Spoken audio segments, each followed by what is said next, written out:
Six unmarked police cars pulled into a Norfolk farmhouse at 8 in the morning on the 66th birthday of the man living inside. And by the time they'd arrived, he had already lost almost everything a person can lose without leaving the country. His title of Prince had been revoked the previous November. His Duke of York honors surrendered the month before that. The Windsor mansion he had held since 2003 was canceled out from under him. Even the surname on his official documents was rewritten by his own family. The police came that morning to take the one thing that he still had, which was the freedom to walk around as though none of it was happening. For 15 years, the world thought it knew Andrew Mountbatten-Windsor and his connection to Jeffrey Epstein. And over the next few minutes, you are going to see how badly we were underestimating all of that. Before I take you inside that morning, hit subscribe and stay with me, because what comes next is the part the headlines mostly buried.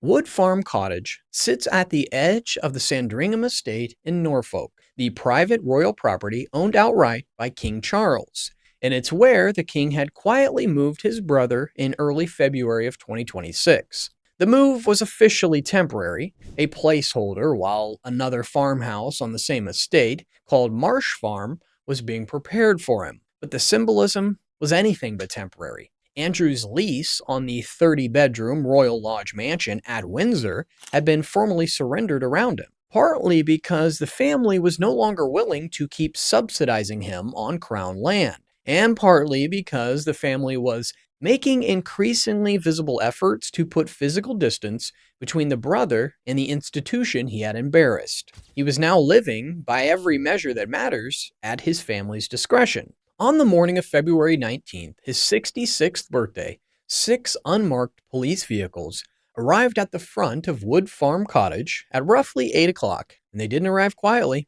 The cars belonged to Thames Valley Police, the force that covers the area west of London where Andrew had spent most of the last 2 decades, and they had driven roughly 100 miles north into another force's jurisdiction to find him.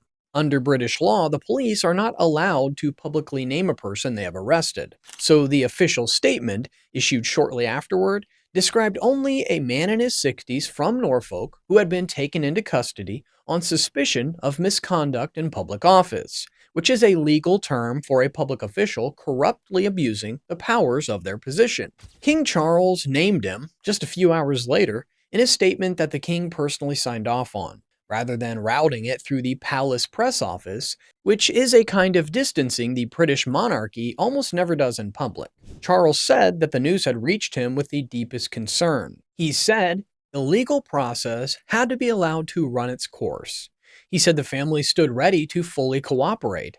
He did not, anywhere in his statement, refer to his brother as his brother. The reason that small details matters is that the absence of that word brother was, in its own quiet way, the loudest part of the entire morning. Police drove Andrew about 50 miles to Isham Police Station, where he was held and questioned for roughly 11 hours before being released under investigation, which in British practice means that he has been neither charged nor cleared and the case remains active. The maximum sentence for the offense that he was arrested under is life imprisonment. The British government had been given a 30-minute heads up before the arrest, which is described as routine practice, and which is also a courtesy that I suggest you and I would never receive if it were our front door.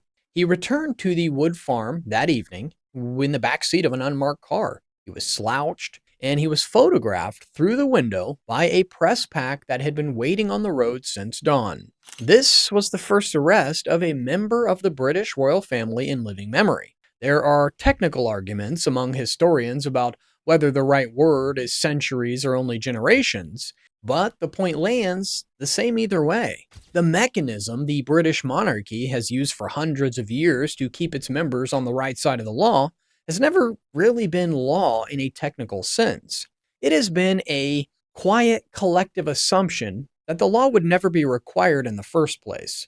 And that assumption broke on the morning of February 19th.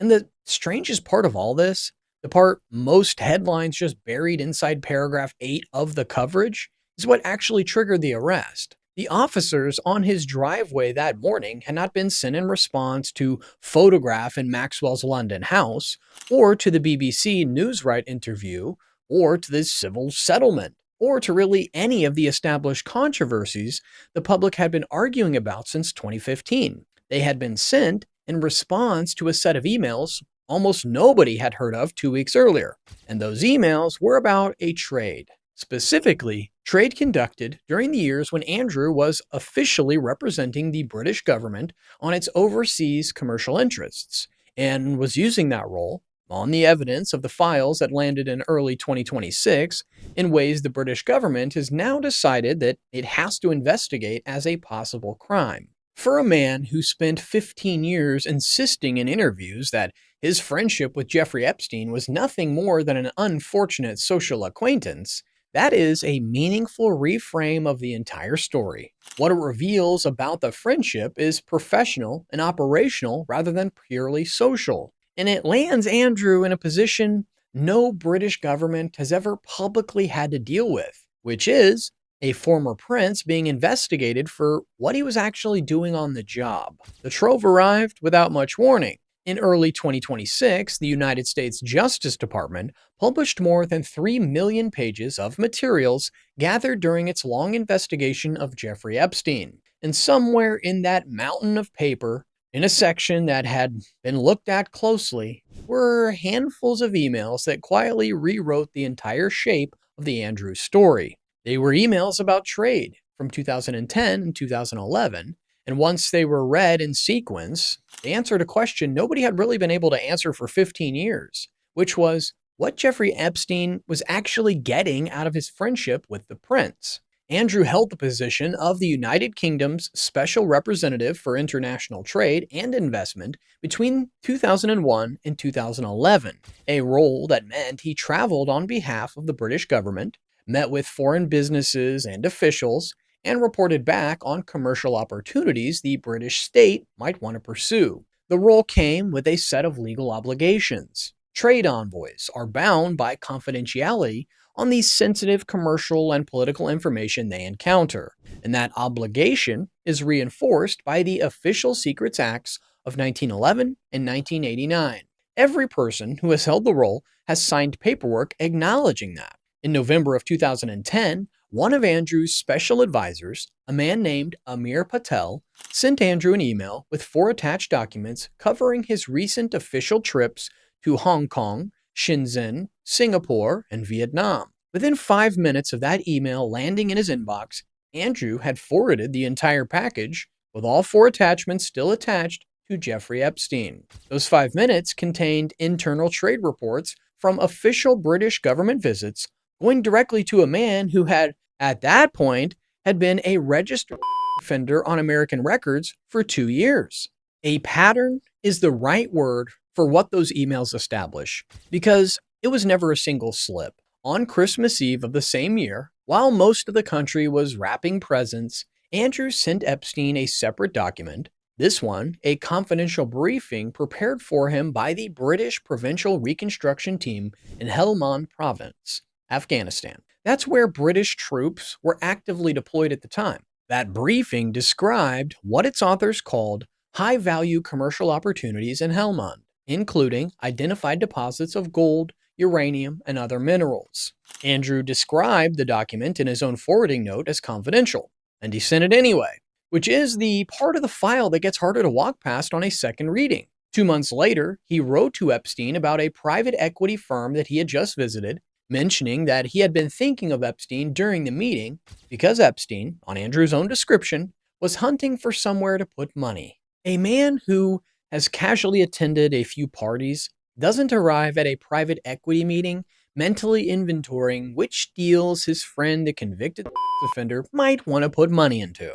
Vince Cable was the British business secretary at the time and the minister directly responsible for international trade. When the BBC reached out to him after these emails surfaced, Cable's answer was quietly devastating, which was that the information about Afghan investment opportunities being passed around in that way was genuinely the first he was hearing of it. The minister, responsible for trade, was unaware that his trade envoy was running a parallel pipeline of confidential documents to the personal email of Jeffrey Epstein. This is the material the February arrest was built on. When Thames Valley Police announced earlier that month that they were assessing claims relating to the former prince's conduct in public office, the public largely assumed that the assessment was about older allegations, while the force was in fact working through the trade emails.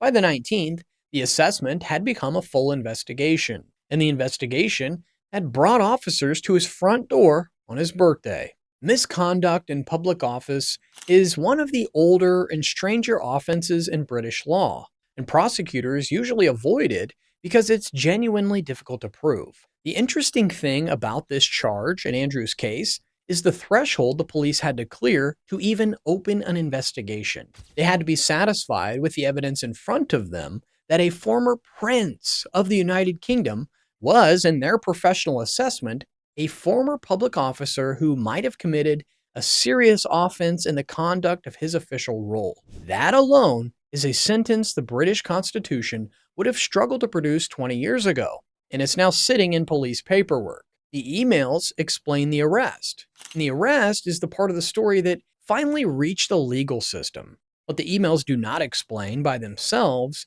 is why the rest of the institution came apart around him in the autumn of 2025. The Crown does not move on a brother that fast over leaked documents alone. Something else had to crack first, and it cracked in October, in the form of a book written by a woman who was no longer alive to publish it. The book existed in manuscript form for several months before its author was no longer in a position to defend or revise it. Virginia Giuffre had been working on Nobody's Girl with the journalist Amy Wallace, and 3 weeks before her death in April of 2025, she sent Wallace and her publicist an email that did the work of a will. She told them that if anything happened to her, the book was to be published regardless of her circumstances at the time, because the content of it mattered more than her presence to introduce it. She died by suicide at the age of 41 on a farm in Western Australia, and the book came out 6 months later, on October 21st, 2025, exactly as she had asked. What Nobody's Girl describes about Andrew is harder to read in a book form than it was in the legal filings, because the legal filings had stripped the language down to what could be proven in court. In the book, is permitted to use the language of a person who actually lived through it. She wrote about 3 separate sexual encounters with Andrew, the first of them in London in March of 2001 when she was 17 years old. On the morning of that encounter, she described being woken up by Ghislaine Maxwell, who told her that she was going to meet a handsome young royal that day, with the air of someone telling a small child she was being taken somewhere special. She wrote that she did not at the time fully understand what was happening to her. She described Andrew as someone who came across as affable enough on the surface, but who carried a deep sense of entitlement underneath. A man who behaved as though her was something he was simply owed by birth. The third encounter she described took place on Epstein's private island and involved Epstein, Andrew, and roughly 8 other young girls, most of whom appeared to be under 18, and most of whom did not speak much English. What she wrote about Andrew in that book was more specific, more degrading, and more confident than anything that had been said about him in 15 years of legal proceedings. And it was being said by a person who could no longer be sued, intimidated, or paid into silence. The book also pulled other pieces of evidence out into the open. Within a week of publication, British newspapers reported that Andrew had emailed his Metropolitan Police Protection Officer in February of 2011, hours before a photograph of him with Giuffre was about to appear in a Sunday newspaper, and had passed along her date of birth and her American Social Security number, apparently asking the officer to look into her. The Metropolitan Police is now investigating that as a separate matter. A different leaked email from the same period showed Andrew writing to Epstein in February of 2011 to tell him the two of them were in this together and would have to find a way through it. 8 weeks after the December 2010 walk in Central Park that Andrew had told BBC Newsnight was the final moment of contact between them. His entire 2019 defense had rested on that December date as the clean break. Guthrie's family released a public statement after the book came out and after the king had moved on Andrew's titles. They said that Andrew had been brought down by her truth and her courage. They added that she had done it for the survivors everywhere, and that as far as they were concerned, he had never been a prince in the first place. If this is landing the way that I think it's landing, hit that like button before we keep going, because the institution did not stop moving once it had started. The crown moved fast once the book was in public hands. 4 days before publication, on October 17, 2025, Andrew issued a statement saying that continued accusations against him had become a distraction from the work of his brother and the rest of the royal family. And with that, the king's agreement that he would no longer use his title of Duke of York or the various honors that had been conferred to him over the decades. He maintained his denial of the underlying accusations. 13 days after that, on October 30th, the palace announced that the king had initiated a formal process to remove the style, titles, and honors of Prince Andrew, and that he would from then be known as Andrew Mountbatten-Windsor.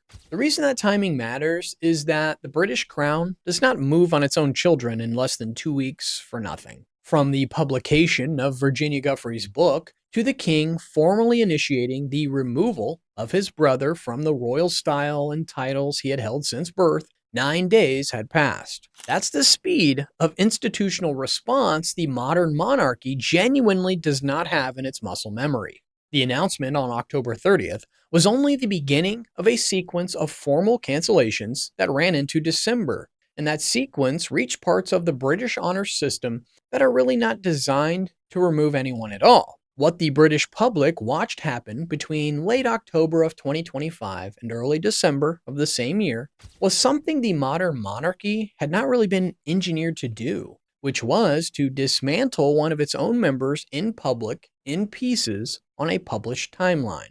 On November 3rd, 4 days after the formal process began, letters patent under the Great Seal of the realm were issued by direct order of the king, and those letters patent permanently revoked Andrew's right to hold the dignity of prince or the style of royal highness.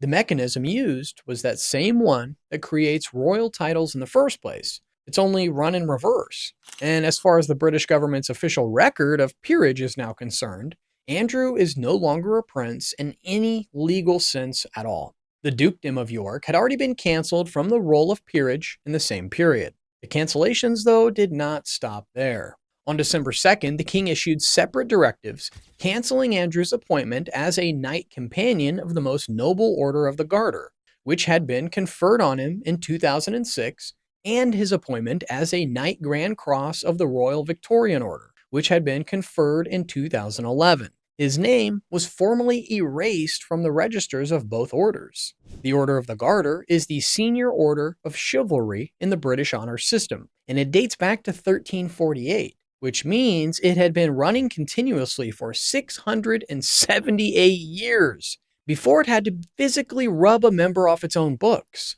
And the member that it had to remove was the son of a queen. The Royal Lodge detail is worth pausing on because it tells you what kind of arrangement was being undone.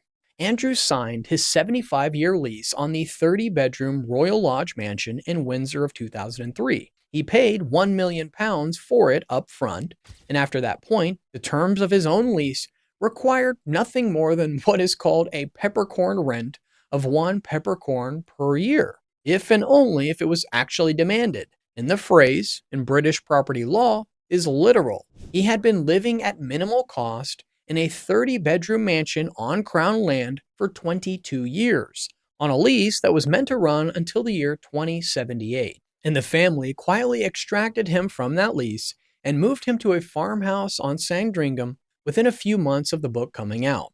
There are also the things that have not finished happening yet. The British government has been reported by multiple papers to be considering legislation that would formally remove Andrew from the line of succession to the throne. He is currently still 8th in line, which is a sentence that becomes funnier the more you say it, because being 8th in line to the throne that you can no longer be referred to as a prince is the kind of constitutional limbo that Britain has never previously had to design around. London's Metropolitan Police is also separately assessing whether London's airports, including Heathrow, were used to facilitate the trafficking of Epstein's victims. And the Met has publicly asked any current or former officer who provided protection to Andrew over the years to carefully consider whether they may have seen or heard anything relevant to the investigation. When the police publicly ask former bodyguards to consider their memories carefully, what they are doing is closer to warning them than asking. And the people who used to protect Andrew will have heard that clearly.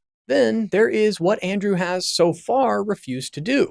The United States Congress wrote to him in October of 2025 asking him to testify about his friendship with Jeffrey Epstein and to respond by November 20th. And he didn't respond at all. The deadline came and went without any acknowledgement, without a statement, without even a representative sent in his place. He simply chose not to engage, which is the kind of choice that you and I wouldn't be permitted to make. Taken individually, each of these moves looks like the institution doing housekeeping in public, which is already unusual enough on its own. Taken together, they describe an institution that has decided one of its own is more dangerous as an insider than an outsider, and that has spent the months between October and the present pushing him further and further out into the cold, while the legal system worked in parallel from the other direction. He still has his face, he still has his children, he is still, by a technicality the British Constitution hasn't gotten around to fixing yet, eighth in line to a throne that he will never sit on. Everything else is either gone or going. He lost it all for one reason, which is that he couldn't stop being friends with a man who killed himself in a New York jail cell in 2019. And every few months since then, we've had to revise upward our estimate of how much there was for him to lose. I'll see you next time on Top Rewind.